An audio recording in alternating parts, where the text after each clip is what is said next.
Bismillahirrahmanirrahim. Assalamu alaikum all my dear friends and English literature aspirants. This is your host Samia Omar and you're watching MA English Part 1 and 2 notes.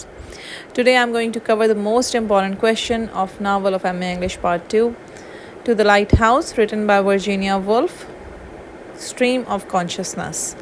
ये question अक्सर आया हुआ है पास papers में और हो सकता है आ जाए बिकॉज़ ये रिपीटेडली आ रहा है. आइदर ये टू द लाइट हाउस में से आ जाता है या एक और नावल है जिसका नाम है a portrait of the artist as a young man written by James Joyce, उसमें से भी आ सकता है.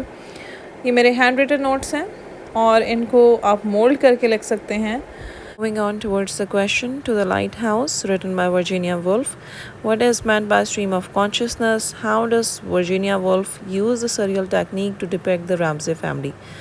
स्ट्रीम ऑफ कॉन्शियसनेस से क्या मतलब है और वर्जीनिया वुल्फ ने ये सरियल टेक्निक किस तरह से इस्तेमाल की है रैम्जे फैमिली को डिस्क्राइब करने के लिए.